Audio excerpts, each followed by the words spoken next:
Տերը օրհնի բոլորիս սիրելի եղբայրներ,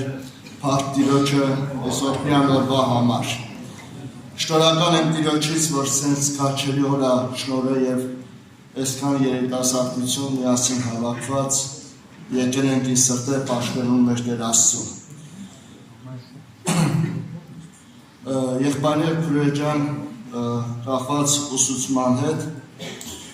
մենք բնաբանը ընտրել ենք երկու կարևոր միտք եւ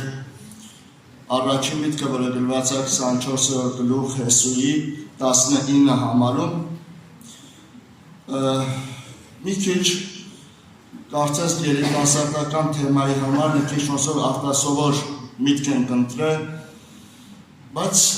ես ուզում եմ, որ մենք այս առաջին համարից դեպի երկրորդ համարը, որը վերաբերում է Քրիստոսի խաչին, մենք կարողանանք տեսնենք այս անցումը եւ նաեւ կարողանանք տեսնենք նույն անցումը մեր կյանքի մեջ։ Գիտեք, այսօրվա որոշ հավատացյալներ, եթե չասենք շատերը, բայց սովորել են, որսի մեզ հետ միշտ խոսեն եւ ասեն, գիտեք, Աստված սեր է, Աստված սիրող է, Աստված ներող է, եւ սովորել միայն լսենք այսպիսի խոսքեր, իհարկե բացարձակ ճշմարտություն է, որ Աստված սեր է, Աստված սիրող է, Աստված ներող է, բայց քեշեք հայտնի մի համար Հովհաննես Ավետարանի 8-րդ գլխի մեջ, որ ասում ճշմարտությունը կճանաչեք եւ ճշմարտությունը ձեզ ազատ կարձակի։ Ես կարծում եմ ճշմարտության մի կետը Ավետարանի եւ Աստծո խոսքի հետեւյալն է, որ եթե Աստված սեր է, եթե Աստված ներող է, Սուրբ Գիրքը գրում է, որ նաեւ Աստված նախանձոտ Աստված է։ Եվ այս առումով գրեթե շատ քիչ ենք մենք ուշադրություն դարձնում եղբայրներ քույրեր, որ այդ նույն Աստված, որ սիրում եւ ներում է, այդ նույն Աստված նաեւ նախանձոտ Աստված է։ Եվ հետեւապես ինչ է նշանակում, որ Աստված նաեւ նախանձոտ Աստված է եւ փորձենք հասկանալ Աստված նախանձոտ Աստված է միայն հին կտականում, թե նույնը ամփոփված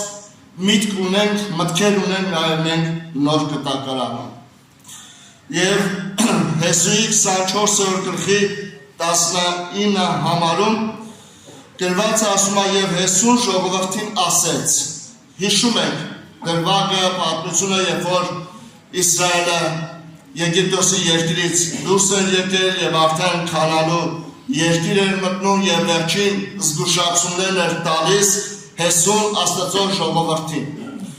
Մենք վստահ ենք, որ ապրում ենք վերջին ժամանակներում եղբայրներ քույրեր ջան եւ գրեթե նույնատիպ զգուշացումներ Տեր Հիսուսից ունենք ուղղված իր ժողովրդին։ Եվ ինչ ասում Հեսուն։ Ասում է եւ Հեսուն ժողովրդին ասեց. Դուք չեք կարող Եհովային պաշտել, որովհետեւ նա սուրբ Աստված է։ Նա նախանձոտ Աստված է, ձեր հանցանքներն ու մեղքերը չի ների ձեզ։ Ուզում եմ, որ այստեղ մենք ուշադրություն դարձնենք եւ հասկանանք Հեսուն այս 19 համարը ինչ իմաստով ասեց, ինչը բերեց Հեսուին, որ Հեսուն այսպիսի խոսքեր ասում ժողովրդին։ Հիշում ենք մենք, երբ որ Հեսուն ժողովրդին դիմացրեր, ասեց այսօր ձեզ համար ընտրեք։ Սիրելի եղբայրներ քույրեր, գիտեք, վերջին այս ժամանակներում շատ ենք լսում, որ ասում ենք մարդը ինչ որ մի բան չի կարող անել։ Մարդուց որևէ բան կախված չկա։ Եվ շատ անգամ լսում ենք, եթե հարցը վերաբերվում է փրկության հետ կապված, միաժամանակ փրկության գործը ամբողջովին արված եւ վերջացած է։ Եվ մարդը ոչ մի բան այնտեղ չի կարող ավելացնել։ Բայց խնդիրը հետևյալն է,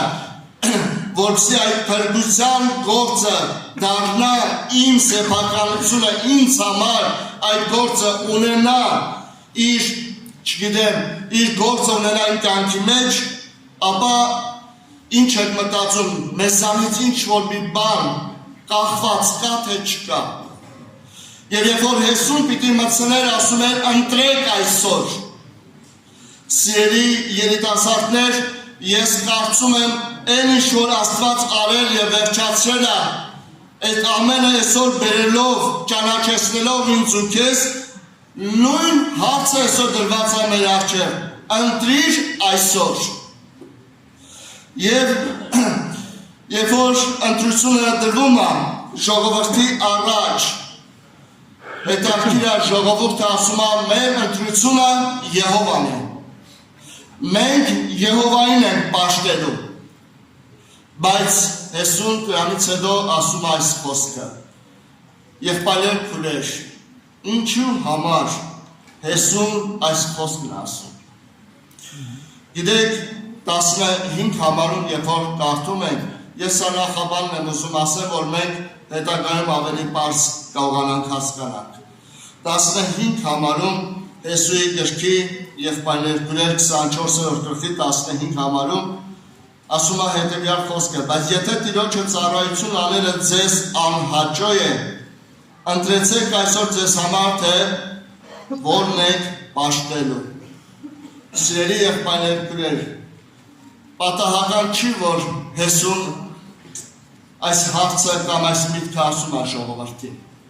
որովհետև երբ որ ժողովուրդը ասում է մենք Եհովային ենք պաշտելու, Հեսուն որպես առաջնորդ մի կարևոր բան էր տեսնում եւ ասում է եթե ձեզ այսօր անհաճո է Տիրոջը պաշտելը։ Ես ուզում եմ որ այս մտքի վրա լուրջ ուշադրություն դարձնենք, սիրելի եղբայրներ քույրեր, եւ փորձենք հասկանալ լայենք մեր ներսին։ Ինչքանով է ինձ համար հաճելի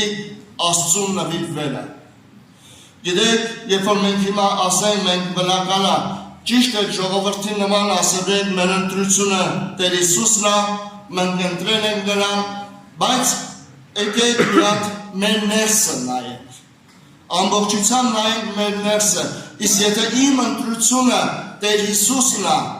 ես չեմ ասում տկարությունների մասին, հնարավոր է որոշ սխալներ ունեցած լինենք, խնդիրը հետևյալն է, իսկ քո ներսը հաճում է իրան նվիրվել ու իրան ծառայել։ Քո ներսը փափագում է իրան նվիրվել եւ իրան ծառայել։ Մի հատ նայենք մեր ներսը, օրինակ իմ ներսը ավելի շատ փափագում է նվիրվել Աստծուն, լսել ավետարանի ճշմարտությունը, թե իմ ներսում ավելի ուրիշ փափագներ եւ ավելի ուրիշ ախորժակներ կան։ Որ ինչ է կատարվում իմ ներսում եւ Հեսուն շատ հետաքրքիր բան է ասում. եթե ձեզ հաճո չի, միևնույն է ինչքան է դու այսօր ուզում ես ասա, որ ես ընտրել եմ Եհովային պաշտելը, բայց եթե քո ներսը իրան չի ախորժում, մենք երկար ճանապարհ չենք կարող գնալ։ Մենք ինչ-որ միտեղ շեղվելու ենք, մենք գնալու ենք այն ճանապարհով, որի մեր ներսը փափագում է։ Մենք ի վերջո նվիրվելու ենք նրան, որի մեր ներսը ախորժում է, եղբայրներ քույրեր։ Եվ Հեսուն տեսնելով սա, դրա համար ասում է, այսօր դուք ընտրեք։ Եվ երբ որ ժողովուրդը նորից շարունակում ասում է ոչ, մենք Եհովային ենք պաշտելու, նայեք տեսեք 23 համարը ինչ ասում։ Հեսու 24 գլուխ 23 համարը։ Ասում է ուրեմն հիմա ձեր մեջ եղած օտար աստվածները դեն գցեք եւ ձեր սիրտը Իսրայելի Եհովա Աստծուն դարձրեք։ Ինչ ասա նշանակում եղբայրներ քույրեր։ Ժողովուրդը ասում է ես Եհովային եմ պաշտելու եւ այն ժամանակ երբ որ իրան մեջ կան օտար աստվածներ։ Ժողովուրդը ասում է իմ ընտրությունը Եհովան է, բայց իրան մոտ կա օտար աստվածներ։ Եվ Հեսուն այս ամենը տեսնելով հստակ ասում է, որ դուք այդ ձևով, այդ ձգտումով դուք չեք կարող Եհովային պաշտել։ Ամբողջ խնդիրը սա է, որ այդ կարգավիճակով եւ որ ձեր ներսը ամբողջությամբ չի փափագում Աստծուն, Եվ ձեր մոտ կան օտար աստվածներ, դուք այդ ձևով Եհովային պաշտել չեք կարող եղբայրներ քույրեր։ Հիմի երբ որ մենք կարդում ենք եղբայրներ քույրեր ջան, տեսեք մի քանի տեղ խինուղտի մեջ մի քանի տեղ կա որ գրում է Աստված նախանձոտ Աստված է։ Եթե կարդաք ես ժամանակի համար չեմ կարդա։ Երկրորդ օրինաց 4-րդ գլխի 23-24 համարները, երկրորդ օրինաց 4-րդ գլուխ 23-24, 5-րդ գլուխ 8-9 համարները, 6-րդ գլուխ 15 համարը, այս գլուխների մեջ գրված է Աստված նախանձոտ Աստված է, եւ յուրաքանչյուր համարի մեջ գրում է Աստված նախանձոտ Աստված է, օտար աստվածներ չունենաս։ Քեզ համար կուրքեր չշինես, բոլոր այս վիճակների այս համարների մեջ, որտեղ նշված է, որ Աստված նախանձոտ է, անմիջապես այդ համարում գրված է, օտար աստվածներ չունենաս։ Կուրքեր քեզ համար չշինես։ Եվ այսօր, որպես երիտասարդություն, եղբայրներ քույրեր, մենք շատ լուրջ ուշադրություն պետք է դարձնենք։ Նույն միտքը մենք նոր գտականում տեսնում ենք ավետարանի մեջ Տեր Հիսուսը շատ հստակ ասում։ Երբ որ կարդում ենք Մատթեոս ավետարանի 6-րդ գլուխ 24 համարը, այնտեղ պարզ գրված ասում է, ոչ ով երկու տիրոջ չի կարող ծառայել։ Ինչի համար, որովհետև մեկին կատե և մյուսին կսիրե, մեկին կմեծարե, մյուսին կարհամարե։ Երկու տիրոջ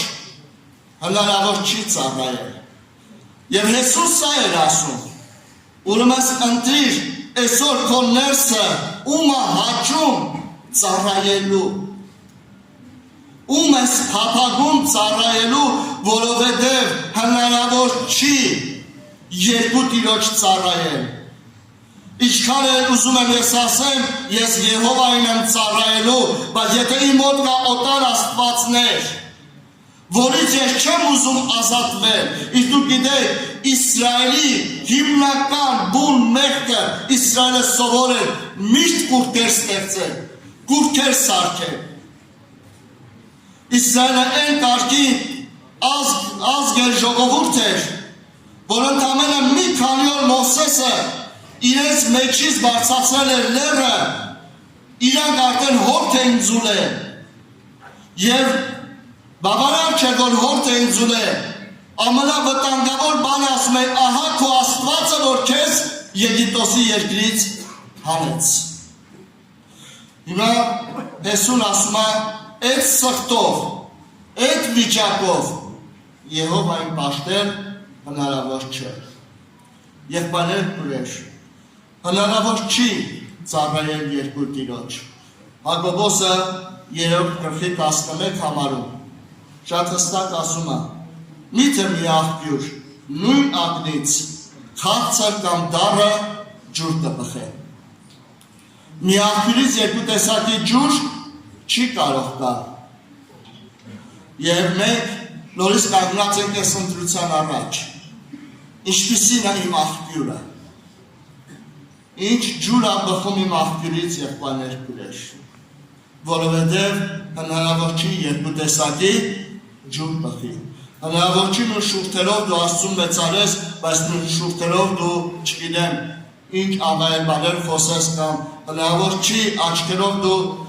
վերջը քո տեսադաշտդ մաքուր լինի և նույն աչքերով ավելի պիղծ բաներ նայես։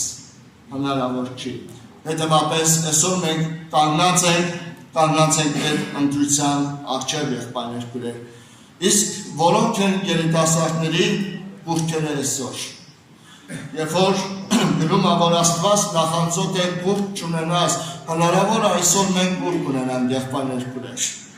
Ես ուզում եմ այստեղ գրված է մի քանի կետեր։ Գիտեք, B կետը, A կետը առաջին կետի, A կետը ես բացատրեցի 24-19 գլխավոր մասը, բայց որոնք են կուրքերը, եկեք նայենք մեկետը, դրված է չլինի ինչ որ մեկին ավելի պատիվ տաս։ Եթե ես մտածում եմ, մենք շատ լավ հասկանում ենք, եղբայրներ դուրել մարդը կարող է սխալական լինի, կարող է խորը ընկած վիճակ անգամ լինի, բայց հարցը հետևյալն է, իսկ քո ներսը ում է ավելի պատիվ տալիս, եղբայրներ գրեշ։ Եվ այսօր երիտասարդության մեջ մենք ունենք շատ նմանատիպ խնդիրներ, օրինակ քո ներսում ավելի շատ քո ներսը ում է բարձրացնում, քեզ համար ավելի բարձր, ավելի արժեքավոր, ասենք վերջը քեզ համար ամենակարևորը ով է այսօր քեզ համար։ Եղբայրներ քույրեր ջան, գիտեք հայտնի տենց համար կա այստեղ գրված Եսայի 42:8-ում ասում է ես իմ պատիվը ոչ մեկին չեմ տա։ Այսօր շատ կարևոր է որ մենք հասկանանք ինձ համար ով ավելի պատվավոր։ Գործառաքելոցում եկեղեցու ամենամեծ հաջողությունը նա էր, որ եկեղեցու մեջ ամենամեծ հեղինակությունն ու պատիվը դա վերադառնում էր Աստծո խոսքին։ Խոսքը միշտ աճում էր։ Խոսքը երբ որ աճում էր, խոսքը տարածվում էր, խոսքը երբ որ աճում էր, խոսքը գործում էր իր զորությունը։ Այսօր ինչքան կարևոր է որ այդ խոսքը իմ մեջ իմ մոտ դառնա ամենապատվավորը։ Եվ եթե մենք նայենք այսօր ավելի շատ ում ես տեղ տալիս, թեկուզ եւ այսօր այդ խոսքը դեռ քո ներսում չի կատարում, բայց այդ խոսքը քեզ համար պատվավոր եւ արժեքավոր է, թե ոչ եղբայրներ քույրեր։ Եվ մենք պիտի հասկանանք ի վերջո ում ենք մենք ավելի շատ պատիվ տալիս։ Գիտեք, առաջին թագավորաց երկրորդ գլխի մեջ խոսում է Հեղի տան վրայով։ Հեղին, որը տաճարի քահանայապետ էր, որի որդիները շատ վատ կյանքի մեջ էին եղբայրներ քույրեր։ Բայց խնդիրը ինչն էր, ինչու էր առաջացել նման, ասենք, պրոբլեմը, որ Հեղին արժանացավ հետագայում եւ որ Աստված վերջը Հեղի սերունդի վրա շատ վատ ծրագիր ունեցավ։ Եվ որ ասեց այլևս քո սերունդներից իմ առաջ որևէ մեկը քահանա չլինի եւ այլն։ Եվ խնդիրը հետեւյալն է ասում այս ամենը կատարվեց նրա համար, որովհետեւ դու քո երեխեքին, դու քո զավակներին ավելի պատիվ տվեցիր, քան թե Աստծո խոսքին։ Պատիվը երեխեքի ավելի մեծ էր, քան թե Աստծո խոսքը։ Պատիվը ավելի մեծ էր, քան թե Աստծո սրբությունը, քան թե տաճարի պահպանությունը։ Քո երեխեքի խոսքը քեզ համար ավելի պատվավոր ու բարձր էր, քան թե Աստծո խոսքը։ Եվ պատահական չի որ գրված է, եւ Սամվել մանուկը մեծանում էր եւ Աստծո խոսքից մի բան չգցես գետնին։ Սամվել մանուկը մեծանում էր, իր հետ մեծանում էր նաև իր կյանքում Աստծո խոսքը։ Հեղի կյանքում այդպես չէր։ Հեղի կյանքում ավելի շատ սկսել էր աճել եւ հեղինակավորվել իր երեխեքի խոսքը։ Այսօր իմ կյանքում, ձեր կյանքում ավելի ում խոսքն ավելի պատվավոր։ Եվ եթե կա մեկը, որին ավելի պատիվ ես անում, քան թե ավետարանի ճշմարտությունը, եթե կա մեկը, որը քեզ համար ավելի պատվավոր ու ախորժելի է, քան թե ավետարանը Աստծո խոսքը եւ ինքը Աստված, դա քեզ համար կուրք է։ Եվ ասում է զգուշ եղիր, չլինի քո կյանքում ինձանից ավելի մեկը, որին պատիվ տաս։ Եղբայրներ քույրեր ջան, ես վստահ եմ, եթե մենք ուզենք, մենք կարող ենք տեսնել մեր կյանքի մեջ։ Գիտեք, ես նկատել եմ, իմ կյանքում դա տեսել եմ եղբայրներ քույրեր, ումը որ պատիվ ես տալի, դու քիչ քայլերը ուղղում ես այդ անձի կողմը։ Ում խոսքը քեզ համար առավել է, դու սկսում ես ավելի շատ խոնարհվել նրա առաջ։ Եվ շեղվում ենք մենք ճշմարտությունից։ Երբ որ անգամ ավետարանը դրվում է մեր դեմ եւ ասում են եղբայր կամ քույր, ավետանը այսպես ասում դու չես ուզում լսես։ Ինչի, որտեղ ավետանի խոսքը քեզ համար այդքան հեղինակություն չի, ինչքան որ ինչ-որ մեկի խոսքը կամ քո միգուցե սրտի ցանկությունները։ Հետևաբար շատ կարևոր է ես նկատեմ իմ կյանքում արդյոք ավետարանը ամենաբարձր տեղում է թե ոչ։ Եվ Բ կետը գրված է հետևյալը. չլինի ինչ-որ մեկը դառնա քո հենարանը։ Ես հիշում եմ մեր վրեժ եղբայրը սրա մասին շատ էր խոսում։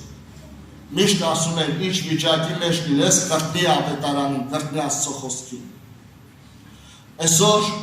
եղբայրներ քույրեր ինչքանով է ավետարանը Աստծո խոսքը մեզ համար հենարան։ Ինչքանով են մենք ապավինում ավետարանի ճշմարտությանը։ Եվ եթե մենք փորձենք մեր կյանքը ուսումնասիրենք, սիրելի եղբայրներ քույրեր, կտեսնենք մենք այնքան ուրիշ հենարաններ ունենք, որին ավելի շատ ենք ապավինում։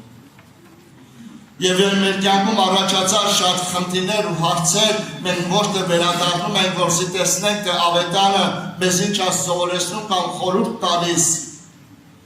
Մենք ավելի շատ ապավինում ենք շատ ուրիշ բաների։ Եթե հիշում եք Եսայի 47 գլուխ 10 համարում, Իսրայելի համար գրում է հետևյալը. ասում է եւ դու ապավինեցիր քո չարությանը, ասեցիր ինձ տեսնող չկա, քո իմաստությունը եւ քո գիտությունն են քեզ մոլորեցնողը։ Երիտասարդության մեջ ես եղել ազրուցել եմ երիտասարդներ կան, որոնք արդեն ունեն բավարար աշխատանք, բավարար գումար են աշխատում երիտասարդներ, որոնք արդեն ինչ-որ չափով կարիերա են ստեղծել, եւ երիտասարդներ, որոնք ասում են մենք կայացած ենք։ Սա ինչ է նշանակում, մենք կայացած ենք։ Եվ մտածում են, եթե ես մտածում եմ, ես կայացած եմ, նշանակում է ես լավ հասկանում եմ։ Ես ունեմ այդ զանազանությունը, ես ունեմ այդ գիտությունը, ես ունեմ այդ իմաստությունը։ Եվ Իսրայելին ասում է, հենց սա էլ քեզ խանգարում է։ Երբ որ դու մտածում ես եւ ասում ես եւ քո սրտում ասում ես ես եմ եւ ինձանից ճոք մեկ ուրիշը չկա։ Երիտասարդության մեջ այս վտանգը շատ լուրջ է նստած, երբ որ մենք սկսում ենք ապավինել մեր իմաստությանը եւ մեր գիտությանը կամ մեր հասկացողությանը, եղբայրներ քույրեր։ Եվ սա դառնում է լուրջ խոչընդոտ, սկսում ես ապավինել քո հասկացողությանը։ Եվ Սուրբ Գիրքը ասում է, որ զգուշացնում է, որ ով Իսրայել, սա քեզ համար ծուղակ եղավ։ Եթե նայենք օրինակներ, եղբայրներ քույրեր, մենք շատ օրինակներ, նման օրինակներ մենք տեսնում ենք։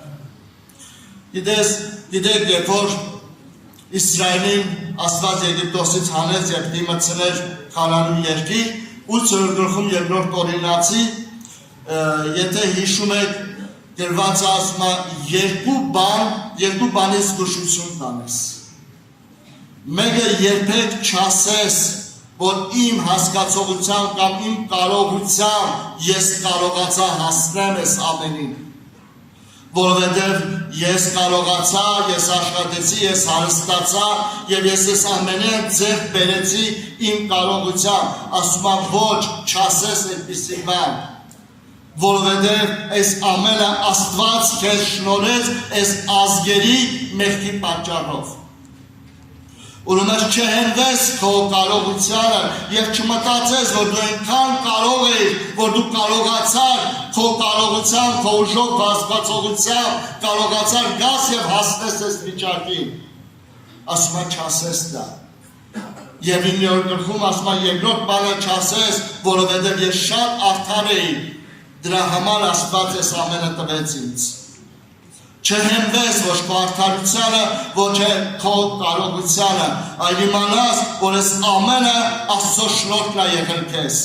Աստծո ողորմությունն է եղել քեզ, Աստծո պարգևն է եղել քեզ, եղբայրներ, եւ չհենվես ոչ քո արդարությանը, ոչ քո կարողությանը, ոչ քո իմաստությանը, ոչ քո գիտությանը, այլ հենվիր Աստծո ողորմությանը, հենվիր ավետարանի ճշմարտությանը։ Եվ այսօր փորձենք հասկանալ, իսկ ով է իմ հենարանը, եղբայրներ քույրեր, եւ եթե մենք ընդամենը Իսրայելի նման պիտի ասենք ավետարանը, բայց քո կյանքում առաջացած խնդիրներին դու չմոտենաս ավետարանով։ Սա նշանակում է մենք ընդամենը ասում ենք, բայց մենք ուրիշտեղ ենք հենվում։ Եվ Երեմիայի 17-րդ գլուխ 5 համարում այդ հայտնի համարն է, որ անիծյալ իրեն մարդը, ով որ բազուկն է իրան հենարան սարքե։ Եղբայրներ քույրեր ջան, որպես երիտասարդություն թող Աստված ձեզ շատ մեծ հաջողություններ տա։ Չգիտեմ, կյանքում հասնեք շատ լավ բաների եւ կարողանաք այդ հաջողություններով ծառայեք եւ նպաստեք եկեղեցու շինությանը։ Բայց երբեք չփորձես քո հաջողությունը կամ ինչի որ հասել ես, դա դարձնես քեզ համար հենարան։ Քո կյանքի տարիների մեջ ինչքան էլ աճես, թող ավետարանը դառնա քո հենարանը։ Այլապես մի օր, ես չգիտեմ որ օր դա կլինի, քամիները կգան, գետերը կհորդեն, եւ կլինի հարվածը քո կարիերային, քո ֆինանսին, քո կարողությանը, քո առողջությանը, քո խելքին, քո իմաստությանը եւ կփրկվի ամեն բան, որ տարիների մեջ ստեղծել ես։ Բայց եթե հենարանը ավետարանն է, Սուրբ Գիրքը գրում է, ինչքան է ժամանակները անցնեն, որքան է ժամանակները չարանան, ինչքան է գետերը վարալեն, միևնույն է, դու մնալու ես կայուն։ Մնալու ես կայուն եւ ոչ մի բան քեզ չի կարող վնասի, որովհետեւ երբեք ավետարանը, երբեք ավետարանը փակուղի չի մտնում։ Նա միշտ կարողանում է պաշտպան կանգնի, ամեն իրեն հենվածին եղբայրներ քույրեր, հաղթ Տիրոջը։ Եվ շատ կարևոր է, որ մենք սա զգանք։ Հիշում եք Նաբուկդոնոսորը, երբ որ ասում է իր թագավորական աթոռին ջեմում էր եւ նայում էր իր գրաված տարածքներին,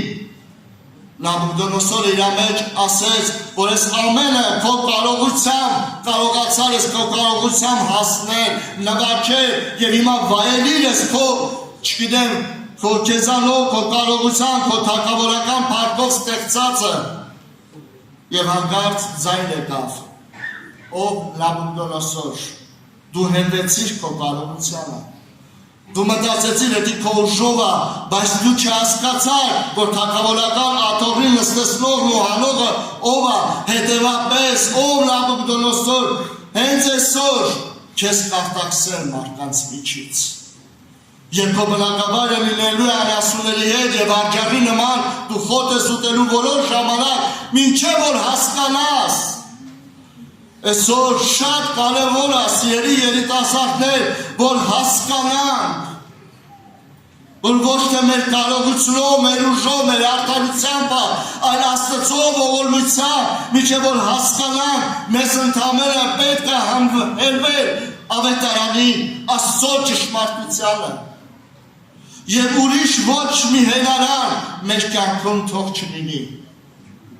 Եղբայրներ քույրեր, սա շատ կարևոր է։ Եվ վերջինը, որ ուզում եմ ասեմ, սիրելի եղբայրներ, սիրելի քույրեր, չլինի ինչ-որ մեկը դառնա քո կյանքի ուրախությունը։ Ուրախություններ մենք շատ կարող ենք ունենալ։ Եվ դա Աստված, որ յուրաքանչյուրդ ձեր կյանքում ուրախությունները շատ լինեն։ Բայց կյանքիդ ուրախությունը պետք է լինի ինքը։ Մեր ամենամեծ ուրախությունը եղբայրներ քույրեր, եւ դա Աստված, որ երիտասարդի ուրախությունը սա դառնա, որ ինքը Աստված է։ Որ ուրախությունը ամեն ժամանակ քո ներսի ուրախությունը լինի Տերը։ Այս ուրախությունը ոչ ոք քեզանից չի կարող վերցնել։ Եվ առաջին Հովհաննեսի թղթի առաջին գլխի 1-4 համարներում հիշում եք այդ հայտնի համարները, որ այնտեղ շատ հստակ Հովանես Առաքյանը նկարագրում է, որ մեր նամակի կամ մեր դրվածքի կամ այն ինչ որ ձեզ փոխանցում են, բուն նպատակը ինչն է հանդիսանում, սիրելի եղբայրներ քույրեր, դրված է այն որ սկզբից ներ որ լսեցինք, որ մեր աչքերով տեսանք, որին նայեցին եւ մեր ձեռքերը շոշափեցին կյանքի բանը։ Կյանքը հայտնվեցավ եւ մենք տեսանք եւ վկայում են եւ պատմում են ձեզ հավիտենական կյանքը, որ հոր մոտ էր եւ երևեցավ մեզ։ Այն որ տեսան եւ լսեցին պատմում են ձեզ, որ դուք էլ հաղորդություն ունենաք մեզ հետ եւ մեր հաղորդությունը հոր հետ եւ նրա որդի Հիսուս Քրիստոսի հետ։ Եվ սա գրում ենք ձեզ, այսինքն սա ինչի համար են գրում ձեզ, որ ձեր ուրախությունը կատարյալ լինի։ Սիրելի եղբայրներ քույրեր, եթե ինքը չդառավ իմ գլխավոր ուրախությունը, ես ուրիշ տեղ եմ գտնելու իմ ուրախությունը։ Եվ մենք շատ լավ գիտենք, որտեղ քո սիրտը ուրախանում է, այնտեղ ես դու ավելի շատ ձգտում լինել։ Եթե իմ սրտի ուրախությունը Տեր Հիսուսը չի, ես ուրիշ ուրախություններ ունեմ։ Եվ ես ուզում եմ ասեմ, եթե ինքը չի, ես ներքին սենյակ չեմ էլ ունենալու։ Ես ստիպեմ, կպարտադրեմ ինձ, մի շաբաթ միգուցե կառանձնանամ, հետո նորից դուրս եմ գալու, ինչի, որովհետև ներքին սենյակ գնում են նրանք, ում համար Տեր Հիսուսն է իրաց ուրախությունը։ Նրանք սիրում են առանձնանալ Հիսուսի հետ։ Նրանք սիրում են գնալ, հաղորդակցվել Տեր Հիսուսի հետ։ Եվ Հովանես Առաքյանը ասում է, երբ որ նա հայտնվեց,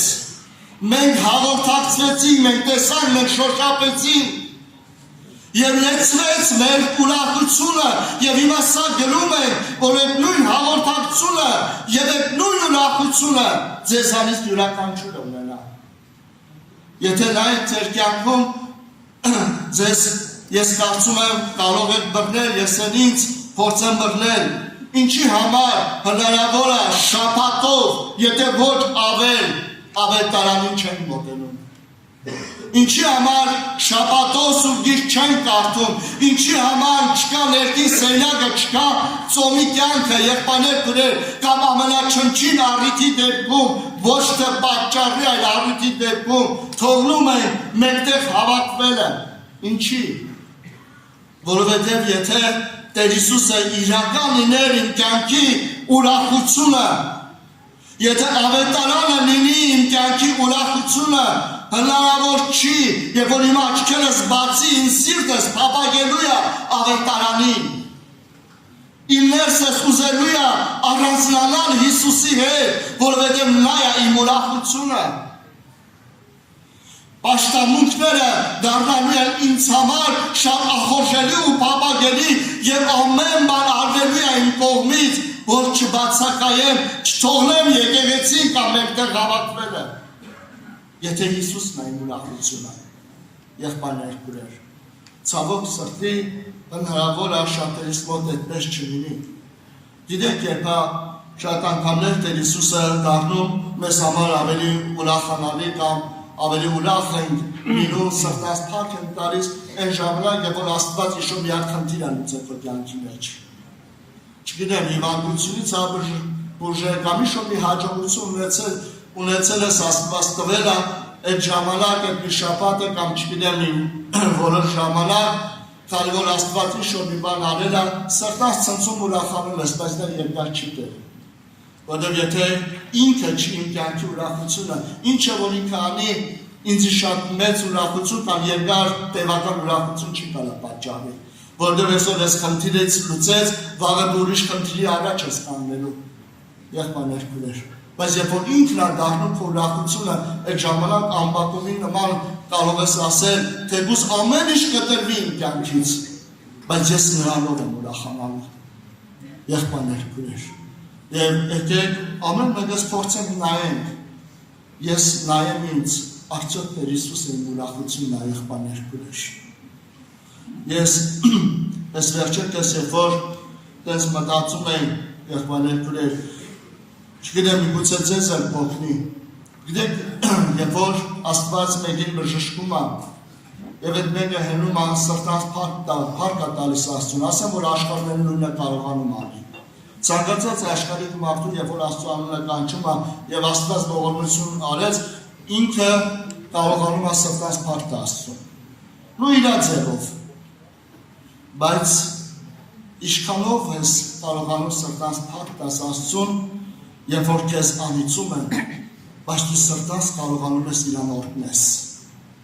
Այս ժամանակ պետք է ցնցալ եւ ուրախանալ, որովհետեւ դա մարդկային չի, մարդը չի կարող այդպիսի բան անի, դա լինի եվրոպացի, ամերիկացի, ռուս հայ, մարդու բնությունը չի կարող իրան անիծողին սրտանց օրհնի, դա բխում է աստվածային կյանքից եւ այստեղ է պետք ցնցալ ու ուրախանալ, եւ որ անիծում են, բայց դու օրհնում ես, եւ որ ատում են, դու կարողանում ես աղոթես իրանց համար, եւ որ չարչարում են, դու կարողանում ես բարին անես, որտեղ ինքն է իմ ուրախությունը, եղբայրներ քուրեշ, եւ սրա համար պետք է ցնցալ եւ ուրախանալ։ Եվ շատ կարևոր է, եղբայրներ քուրեշ ջան, ասում է, օտար աստվածներ չունենաս, եւ եկեք նայենք մեր կյանքի մեջ, կա արդյոք մեկը, որը ավելի պատմավոր է ինձ համար, քան Ավետարանը, կա ինչ-որ մեկը, կամ իմ հասկացողությունը, գիտությունը, որի վրա ես այսօր ավելի շատ եմ հերմած, քան Ավետարանը, եւ կա արդյոք մի ուրախություն, որ ավելի մեծ է ինձ համար ավելի ուրախանալի ու փափագելի է, քան Տեր Հիսուսը կամ Ավետարանը։ Եթե կա, պետք է հրաժարվենք, եթե դա պահեցիր, ապա իմացի, որ դա պահելով իրական Աստծուն ծառայել մենք չենք կարող, որովհետև մարդը երկու տիրոջ չի կարող ծառայել։ Դու մեկին մեծարելու ես, մյուսին արհամարելու ես։ Մեկին սիրելու ես, մյուսին ատելու ես։ Հետևաբար շատ կարևոր է քո Աստվածը, նախանձոտ Աստվածը, որը նշանակում է նաև ինքը նվիրված է քեզ ամբողջությամբ, բայց նաև ինքը ուզում է, որպեսզի ես ու դու կարողանանք իրեն նվիրվենք ամբողջ սրտով եւ հոգով։ Տերը թող մեզ օրհնի, Աստված մեզ զորացնի, ամեն։ Կանգնենք աղոթքի